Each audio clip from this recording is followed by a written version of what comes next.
Welcome to Rapid Response, a podcast about cybersecurity threats actually happening to Australian businesses right now. I'm your host, Adarsha. If you have been paying attention to the news, you'll know that ransomware in Australia isn't just a problem anymore. It has become a business model. And it is working very well. Not for the good guys, but for the criminals who have figured out that Australian organizations will pay. Here's the stat that should keep you awake. According to a research from Rubrik Zero Labs released in December 2025, 35% of Australian organizations experienced ransomware attacks in the last 12 months. And 95% of those organizations paid the ransom. That's 95%. Today we're calling this episode the Ransomware Reckoning, because I want to talk to you through exactly why they're paying, why paying is exactly what the criminals want, and what your business should actually be doing instead. By the end of this episode, you'll have a 30-day plan to harden your systems. And I promise you, it won't require hiring $1 million security team. So why is this ransomware such a big deal? Let's ground this in numbers first, because numbers are harder to argue with than fear. 35% of Australian organizations experienced a ransomware attack in the 12 months to September 2025. If you're running a business with 50 employees, the statistical odds are that you're in that 1 in 3 group. If you're not, you probably know someone who is. That is the highest rate in the world, by the way. Australia is being hammered harder than anywhere else. And here is what gets me. Of those organizations that got hit, 95% paid the ransom. That's not people making rational economic decisions. That's people in panic mode. That's someone in a server room at 10 p.m. thinking, our entire business is down. We're losing $10,000 an hour. What do I do? And the answer that seems to make sense in that moment is, pay them. But here's the thing that doesn't make sense. Even after they pay, they still take forever to recover. 23% of organizations that got hit took more than 24 hours to recover. Some took a week. That's a business-ending week for a lot of SMBs. So you are not just paying the ransom. You're paying it and losing operational time. You're paying it and losing customer trust. You're paying it and probably facing regulatory investigation. For an Australian small business, one ransomware breach cost an average of about $56,000. That's according to ACSC. That figure includes ransom, recovery, lost time, notification, and potential legal exposure. One attack can crater a business for the whole year. But here's the real horror. 1 in 3 ransomware attacks in Australian organizations were repeat incidents within a 12-month window. So if you get hit once, you're more likely to get hit again. The criminals know your system. They know your backups failed the last time around. And it gets darker. 43% of Australian ransomware victims reported being threatened with physical harm to executives if their organizations didn't meet the ransom demands. That is not just extortion. That's terror. So the question becomes, why aren't Australian businesses prepared? Let's take a deep dive on what could be the reason. The number one reason Australian organizations are paying ransom is because their backup and disaster recovery plans are just on paper. I see this constantly. A business has backups, even very expensive backups, sometimes managed through a backup service. They think they are secure. But when I ask them, have you tested restoring from backup? They give me a look like I've asked them to explain quantum physics. Most haven't tested their backup in years. Some never have. Here's the real kicker. A lot of times, those backups are connected to the exact same network that is being encrypted by the ransomware. This is a documented vulnerability pattern in incident response. Let me give you a real Australian example. Muswellbrook Shire Council in New South Wales, December 2024. The council's IT systems got hit with ransomware by a gang called SafePay. Here's what happened. The council discovered the attack on December 4th.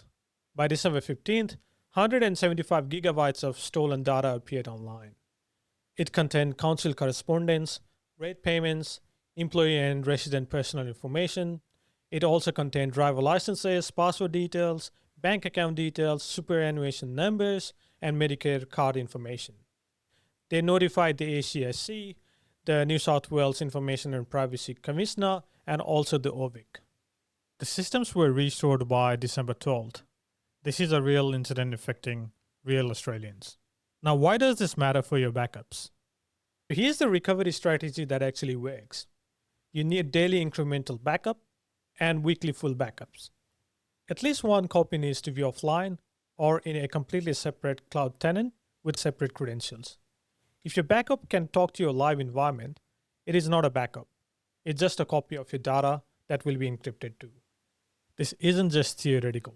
The ACSC, Australian Cybersecurity Centre, specifically recommends backup segmentation. Why? Because documented attack patterns show that backups on the same network as live systems can be compromised alongside their primary systems. If your backups aren't isolated, they are not really a recovery option. I know this costs money. For a 50-person small to medium business, maybe $200 to $400 a month for a proper immutable backup.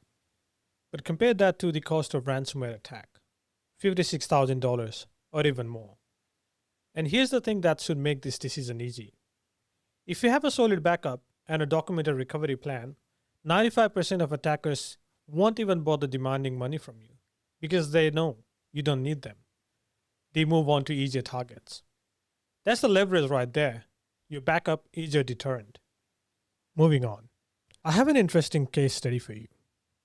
I want to walk you through a real Australian case that has changed how we think about data protection in this country. This is the Medibank breach from October 2022. It's a case study in how even large, well-resourced organizations can fail. Medibank is Australia's largest private health insurer. They cover about 3.9 million people and has 4,000 employees. In October 2022, an attacker named Alexander Ermakov, a Russian national, broke into their systems. He stole the personal information of 9.7 million people. It contained names, dates of birth, Medicare numbers, passport details, visa details, medical records, the whole lot. How did he get in? The Office of the Australian Information Commissioner investigated and published the findings. It all started with one IT service desk operator.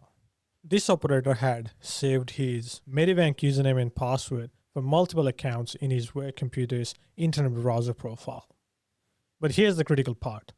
He was using a contractor account with both standard access and admin access to most of Medibank's systems. When he used the same browser profile on his personal computer at home, the credentials synced to his personal computer. On August 7, 2022, malware infected his personal computer. The attacker then stole his credentials. A few days later, on August 23, the attacker tried to log into Medibank's VPN, which is their virtual private network that gives remote access to corporate network. And here is where it gets damning. Medibank's VPN did not require multi-factor authentication, just a username and a password. So the attacker logged in with the stolen credentials and it got access to entire corporate network. But it gets worse. The attacker installed a malicious script and started exfiltrating data. And get this, Medibank's security system detected the attacker's activity almost immediately. They generated alerts, but those alerts were not appropriately triaged or escalated.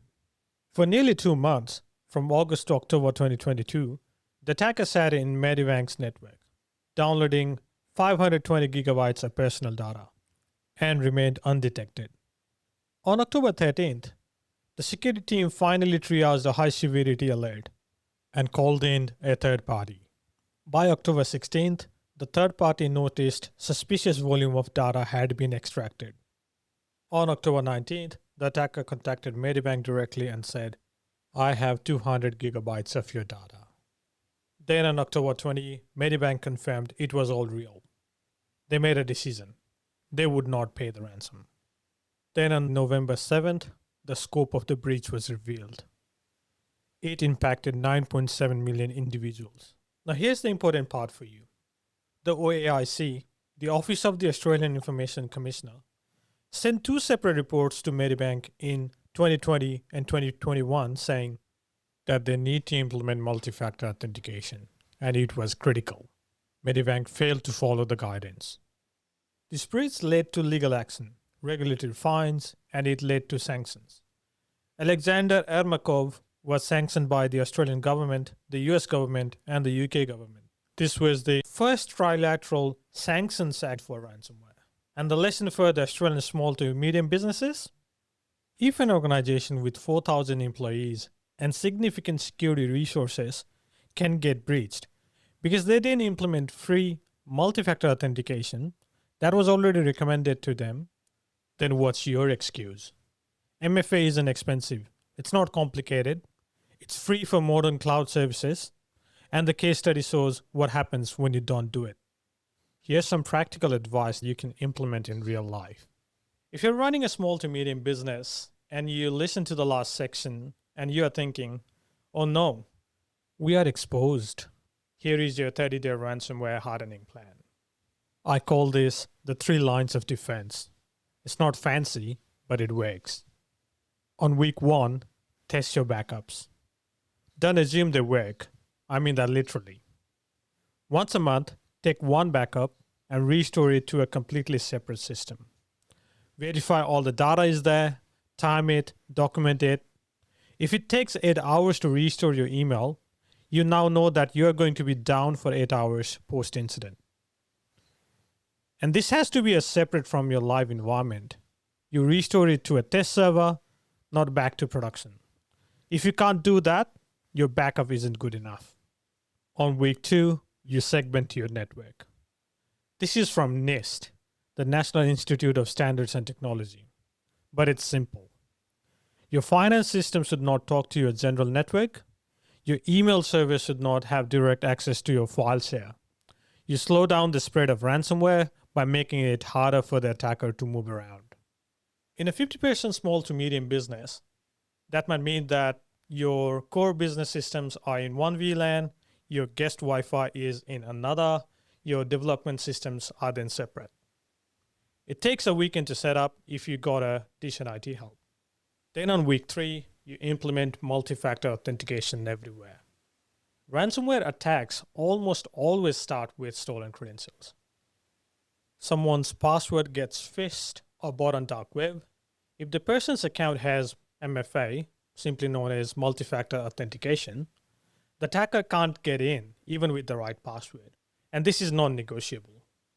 Having an extra step can be inconvenient at first, but you're better off spending a few seconds entering a one-time code now to avoid spending hours later on trying to regain access to your accounts and dealing with the consequences of your data being stolen. For an Australian small to medium business, this means if you're using Microsoft Entra, which most of you are, implement its multi-factor authentication. It's free with your subscription. Enable it on all admin accounts and work away to all other accounts. On week 4, get a SIEM or at least basic log monitoring. This is where we geek out a bit. A SIEM, Security Information or Event Management, is a software that watches all the system and user activities in real time and alerts you when something looks dodgy. A proper SIEM for a small to medium business costs $500 to $1,000 a month. But here's the return on investment. If you catch lateral movement early in the first hour, you can sometimes kill the process before it spreads. If you detect it in 3 days, you're probably too late. And the order in which you implement these matters. You do your backups first because you need a recovery option. Then you implement your network segmentation because you need to slow your attackers down. Then you implement your MFA third because you need to keep your attackers out of your admin accounts. Then on the fourth, you implement your SIEM because you need to see what's happening. Don't wait for the perfect moment. Do them in order, and by day 30, you're ahead of 90% of Australian businesses. Since we have the hardening figured out, let's move on to the payment question for ransom. Here's the thing that keeps security professionals up at night. 95% of the organizations that got hit paid the ransom, and a lot of that was probably preventable. But let's be honest about the decision-making moment. If you are the business owner and your entire business is down, your systems are encrypted, no access to customer data, employees sitting around with nothing to do, paying the ransom feels rational. It feels like damage control. It feels like I'll pay $50,000 and be back online in 2 hours. Except that's not how it always works. First of all, you're directly funding the criminals. Every dollar you pay gets reinvested. They can get better tools and more hackers on payroll, better targeting, and more sophisticated attacks. Australia's 95% payment rate is literally incentivizing the criminals to target us more. Secondly, there's no guarantee you will actually get your data back. Some research suggests that 30 to 40% of people who pay never receive a working decryption key. The attacker just ghosts them. And here's the government guidance. The ASD, the Australian Signals Directorate, officially recommends against paying. Not because you definitely not get your data back, but because the risk is too high and you are directly funding those criminals. Let's wrap this up. Ransomware is devastating for Australians' small to medium businesses. And ransomware is the most disruptive threat, but it's preventable. I highly recommend following the 30-day ransomware hardening guide so that you may never have to pay a ransom. On the next episode, we are diving into phishing because ransomware usually starts with a phishing email. And spoiler alert, AI is making phishing way harder to spot. If you found this useful, please subscribe. If you're on Apple Podcasts or Spotify, leave a review. Seriously, it helps the Australians find this podcast. I'm your host, Adarsh. This is Rapid Response. Stay safe, stay secure, and see you in the next episode.